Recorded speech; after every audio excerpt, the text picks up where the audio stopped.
Did everyone enjoy Skip Martin? He's a great speaker. Yeah.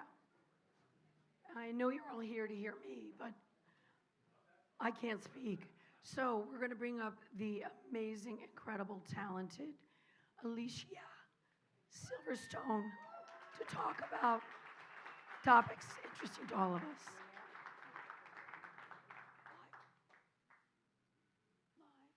Live. Not live. Hi.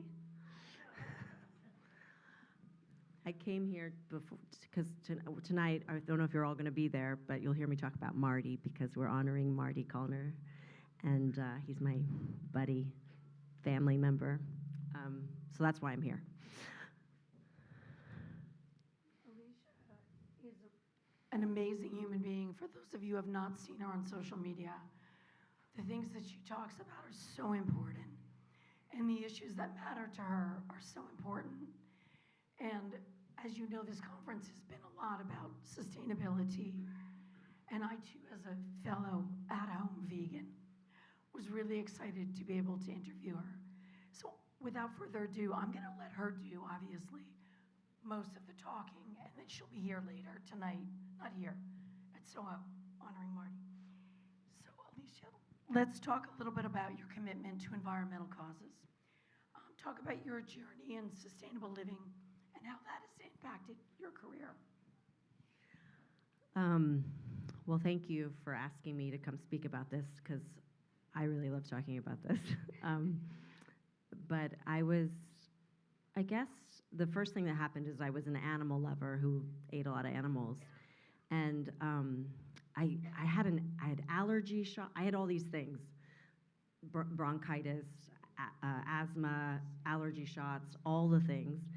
And when I made my when I decided that I didn't want to, what happened was I was with my dog who I'd rescued, Samson, and he was kind of like my boyfriend. He slept with me, we kissed a lot. Sometimes he threw up a little, but I had to clean up after him, all the things. But he one day I was petting his leg, and I really started to realize that I could eat his leg quite easily. It would probably taste like chicken, and then I thought my butt might taste really good too. And so I started thinking, like, I don't want to do that to this. If I couldn't do it to my dog, then why would I do it to these other animals? So I had really awakening of what's the difference between a cute little cow or a cute little pig or my dog. And when I made the choice, I thought I was going to have to give up on yummy food. I thought I was never going to have yummy food again. I didn't know anything about health. I thought maybe I'd be sick. I didn't know, but I didn't want to look at myself in the mirror anymore and be like, you're a good person who loves animals and you're eating them. So I stopped. And when I did, my allergies all went away. I no longer needed an asthma inhaler. I no longer had any allergy shots, no more bronchitis. Everything changed. And people around me started saying, you look so different. What's going on? And this was the thing. And I just felt different. I felt different because I had made a choice. It was really hard to have self-worth as a young person. And I think all of us struggle with that, and I did. And when I started saying, no, this doesn't align with me, this isn't right, it was the first step for empowerment for me. It was the first time that I felt like I had a voice, even if it was just my little choice to do this thing differently and not. And so I think on a karmic level, I just started walking around with this energy of alignment that felt different. And then, of course, all the health benefits were incredible. I mean, my nails used to be so brittle, and then I dare anyone to move my nail. It was like they're rocks. And Who wants to take that dare? my hair changed. I mean, I'm getting older now, but I had like this my hair got more and more thick and all that. So I just started to get healthier and healthier as time went on. And I'd say how it affected my career is just that, in some ways I had to make choices that took me away. I had said no to projects that were doing things that I didn't feel comfortable with a lot. And campaigns, that also happened quite a bit. But it was okay because what I found was the more I moved in the direction of what I believed in, there's still opportunities. Like I created My Kind Organics, this vitamin line that, that was my baby. And I did other things. So, and I wrote my books and my website and my Instagram. So I've done all these things that are aligned with what I believe in. So it's a fair trade. I'd rather do that and be true to myself than do all these things that don't feel right just to have money or more success. That didn't really make sense. And it's wonderful. I'm not a TikToker, but I went on for the first time to watch what she was doing. And I was so blown away because I was like, here is a positive way to use that piece of social media. So I'm really excited to hear about your environmental. It's going. Let's talk about your environmental causes. So I would say that at first my commitment was to the animals, and then I remember resisting the environmental stuff because I thought I'm already doing so much. Like my brain didn't want to take on anything more. But I had some influence. Woody Harrelson actually was quite an influence to me for the environment. He taught me a lot and about what goes into your body, skin-wise, and all that. And he's also vegan. And so I started to recognize that the choices that I was making already, if you care about the earth, if you are interested in being sustainable, the single most valuable thing you can do is change your diet, or at least just increase your plants. That is hands down the best, most effective thing to do. So that's great. But then there's everything else. There's your clothes, there's your makeup, there's your hair, there's the toilet paper you buy. Plant Paper is an amazing toilet paper brand. And it's a really great company. But there are so many choices that we make every day. The water that we choose, getting a filter at your home so that you can just refill your bottle all the time, carrying your bottle everywhere you go with you, all the things that you can do. So I started to understand that. I also understood that, I want to have a place for my child to live and a healthy environment. But also, if I love animals so much, then they need to have, it occurred to me they wouldn't have anywhere to live. They're all losing all their habitat. And, but even beyond that, if you love beautiful places, how many of us have been to beautiful places that we've loved all of our lives, and then you go back and they're just destroyed? We know that climate changes. That's not an unusual thing. It's just the rapid pace it's going, right? So we just want to make conscious choices and not be reckless. So yeah, that happens for me in every choice I make, really. It's just all day long. Yeah, no, it really is amazing, the connection between sustainability and climate change for those of us who are not willing to face that fact, which I don't think is anybody in the room. But I think talking about your home, tell us a little bit about the home that you built and the sustainability of it. Well, I also think that the sustainable issue has become so divided. Politically, we're a mess where we just divide everything, and that's on purpose to keep you asleep. If we all keep fighting with each other, we don't pay attention to who the real bad guys are. So, so I think remember that when everyone wants clean water, everyone wants clean food. So I think I've been trying not to talk about it in terms of like a group, because I've been doing this for so long. It wasn't political at the time, but now it is. And so I think it's just better to think about it from a point of view of we all want anyone. I know tons of people on all sides of this who want their Waterkeeper Alliance, the organization, all the river keepers. Those are people from all over the country who just want clean water for drinking, for their families, for whatever they want to do. So I try to remember that it's something we all need. So it's very commonsensical, but how do people get started who don't know where to start with all of it? Well, I would recommend reading my book, The Kind Diet, because that really is a basic, or going on my website, which is easy to do, and there you can type in anything like, oh, I want cute shoes, and then all the clean eco shoes will pop up, and with anything. So but the easiest thing you can do is just try as hard as you can to add more plants into your life. There are so many great documentaries on the subject. Cowspiracy is a really good one that talks about the earth. If you're concerned about being healthy, there's What the Health There's Game Changers, which is really great. And there's some really good ones coming out now, too. It's called what's it called? I don't know, sorry. I can't remember right now. But anyway, there's so many good documentaries, but a first step could be any one of those things. I would just say getting informed and knowing that you can really turn your health around. I'm going to talk about it a little bit about Marty tonight, but he came to me a long time ago and said, my doctor's saying I got this, I've got that, I've got all the things and he's living proof that he changed everything by changing his diet, which happens all the time. That's not a unique story. It's a wonderful story because he's my friend and I'm glad he's still around, but he's a walking billboard. And there are people who this happens all the time. That I have friends. Tevia is a spin instructor, and she had MS. And when she changed her diet, it all went away. And people with leukemia, and all kinds of things. So it's not unusual that if you want to take this seriously, whether it's for health reasons, if it's or it's because you are concerned about the earth, or what else could it be? Maybe you love animals too.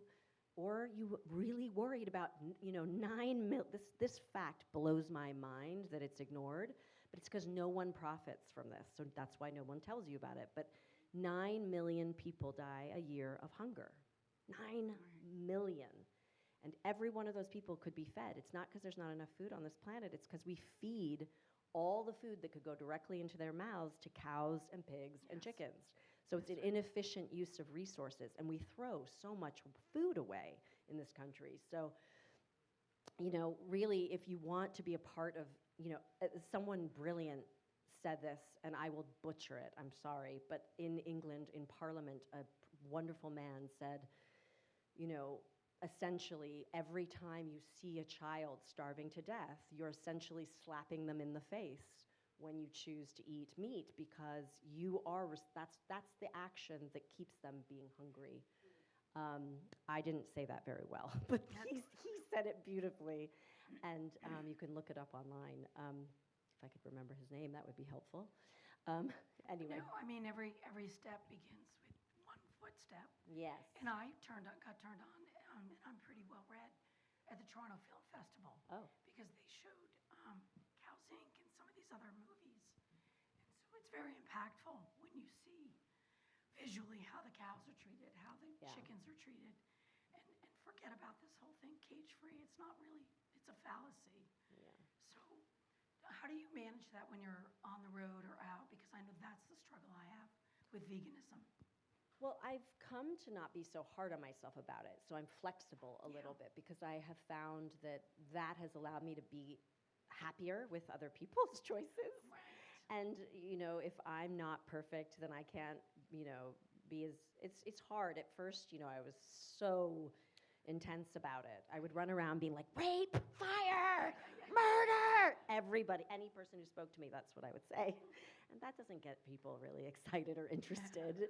They really just turn away. And so I found that by not talking about it and letting people come to me, that really helped. And so I, with time, how do I travel? I mean, the good news is there's always good food everywhere, somewhere. And then when there really isn't, I just adapt. I'm not if something that, I'm not going to eat meat, but if something has something in it, I hate saying it out loud, but like fish or cheese, then I don't freak out anymore about it. I just allow it, and then I know that 99.9% of the time I'm a very good vegan.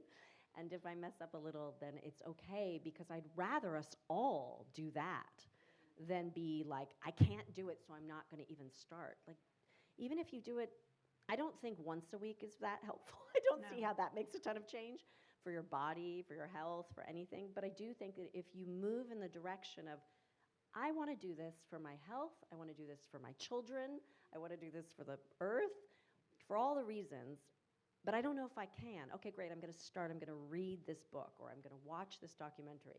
And I'm just going to try as hard as I can to do it as often as I can. And if I fall off, who cares? Just get back on. It's no big deal. It's like if we all were just veganish, leaning vegan, in the direction, it would be so much better, and for everything involved. I agree. I mean, It's, yeah, no. I think, like I said, I'm an at-home vegan. It's easy to be a vegan at home. Oh, I see what you meant by that. You're saying Yeah. at home you do it, but out in the world you're a little I'm flexible. a little more flexible. Yeah. 'Cause I And we wanna don't be have a that ton of person. excuses in LA, though. I mean, LA has like so many great places. But yes, True, true. whatever works, right? The more you, having it your whole home be vegan is wonderful. And then if you, So, yeah, like that's fine. but I really do want to talk about your cool house. My house. Yeah. Tell us about how that was built and a Well, little bit about it. my house was just an old house that I've just everything I do I bring in all vintage. Like I don't buy new stuff. I buy vintage stuff unless it's sustainably made. But usually I just get it used because it's so much cuter, and it's very cost effective as well. But unless you're going crazy with antiques. But I mean, I just go to in Texas. There's this great place called Round Top, and it's so fun. There you just dig. Do you know that place? It's so amazing. There's a Texan in the house. I've been there like 4 times, and I always come home with stuff. And but my house has solar panels and gray water system, and what else? We were very conscious about making it healthy as well, because sometimes you have to check that even the wood that if you need to do framing in your house, they put biocides in it. It's so crazy. Which means it's off-gassing in your house all the time. So I was really mindful to check that my stuff was untreated, which is really annoying for my kid and me because if you drop water on the floor, for example, it'll stain. So you have to clean it right away. You can't it's because there's nothing treated on it. But if you have treated floors, you are breathing in. It's slowly off-gassing. So not to bum you all out, but that's the truth. So I try to really be mindful of everything that I bring into the house about make sure it's eco-friendly. And the easiest way to make sure it's eco-friendly is to do something used. And if you can't do that, then being responsible with the materials that you use. I mean, like in the garden, it's all, like as close to zero-scape as possible. And then the gray water feeds the fruit trees, so we are getting food from the water that's coming from the bathtub, like that. And what do you have planted in the garden? Well, I'm in battle with the rats and squirrels right now, so they plant everything they just took everything. But prior to that, I had all the things, tomatoes, and I always grow kale and these really yummy Jimmy Ravello peppers. And they're really long and funny looking and beautiful and delicious. And what else? Everything. But at the end of the season, I tried to plant for winter, and they took everything, so I don't know what's happened. Little rats. I know the little rats. It's okay, they can have them for now.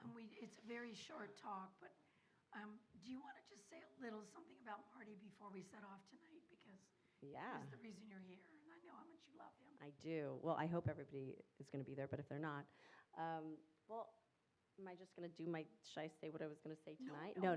Okay. Save it. So what can I say to you about Marty right now that isn't everything I'm going to say tonight? How did you guys meet? Okay. Well, that's the story I'm going to tell tonight. Oh, okay, never mind. All right. Another one. What else could I tell you about Marty? What's the funniest thing about Marty? We call Marty, but I was going to say this later too, but we call him Marty Moose the Party Moose. Marty's super cute. What's funny about him? Jazz, what's funny about Marty? Elisa, what's funny about Marty? Everything. Bear, what's funny about Marty? Everything? Everything. He's really cute. He is. You immediately fall in love with him. Yeah. Whatever he wants you to do, you'll do. You're like, sure. Marty said, let's do this, right? Yeah, Marty has a massive heart, and he's Yes. really open to learning, which is incredible. I mean, you have to know that most, well, I don't want to be general, but my dad is not interested in learning.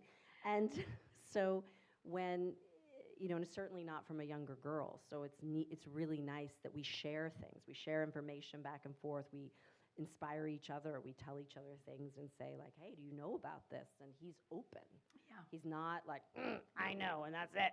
No, it's true. He's super, super open to growth. And Yeah. and learning, and he's awake to the world. He I is think. awake. Yeah. And he loves his wife very much. Oh yeah.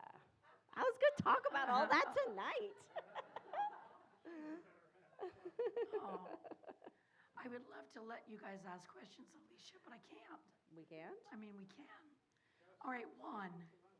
How about a question? Go One ahead. question. I know somebody has a question. Nobody has a question. We're No fine. one has one question. All you've talked about all day is her being here. Yeah.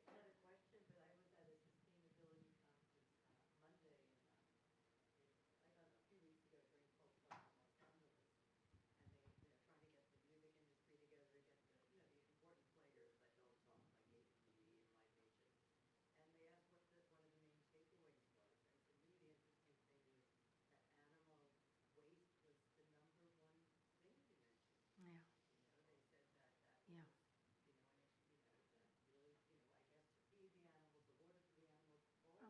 The carbon dioxide.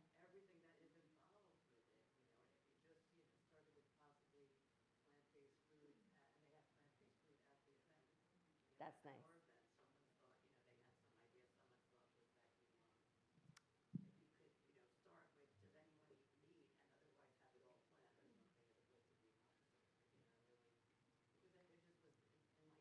And there's a new documentary about regenerative farming, Mm-hmm. which is really the new wave of farming, which I think is going to make a big impact. And it's cheaper. That's the Yeah. irony. All right, one more question. Good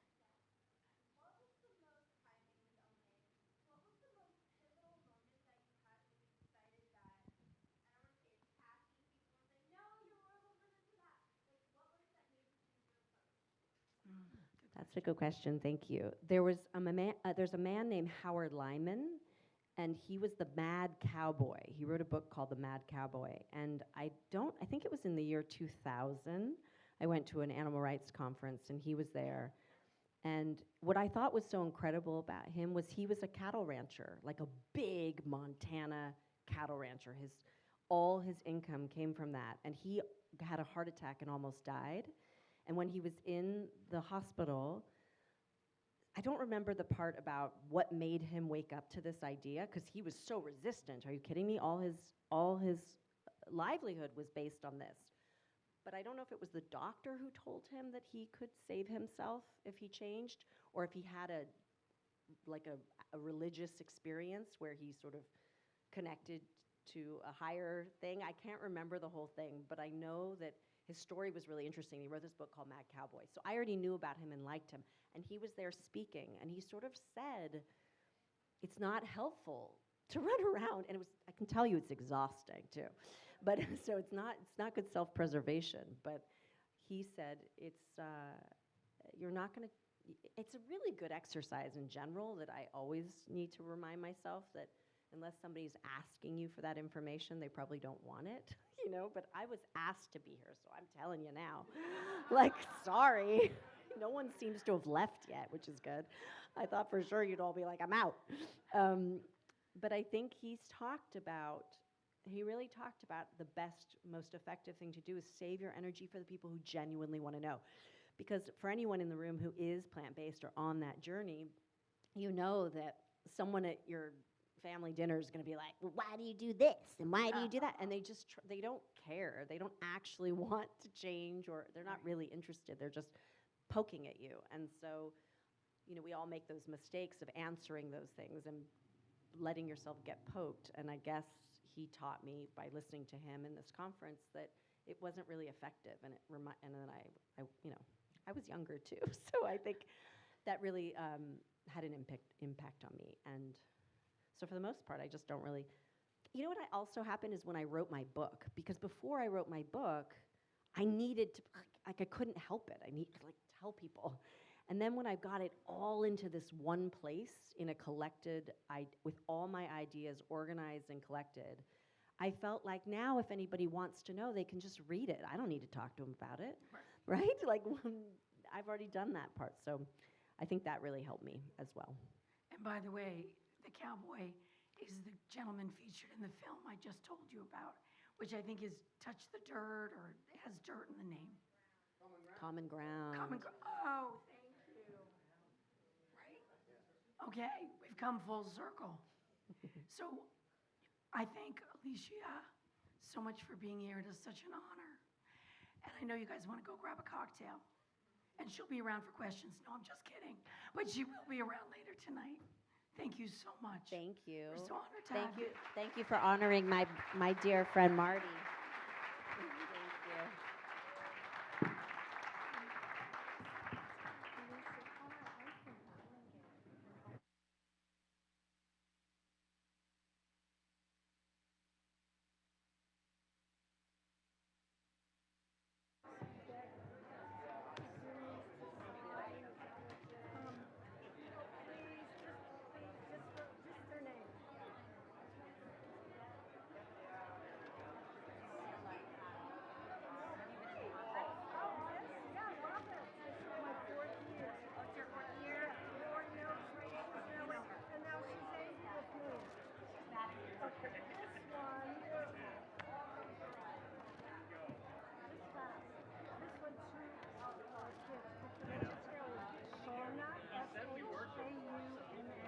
Wherever you want to sign.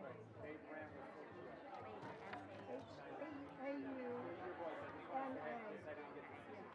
Thank you. Is the list, if I can open it?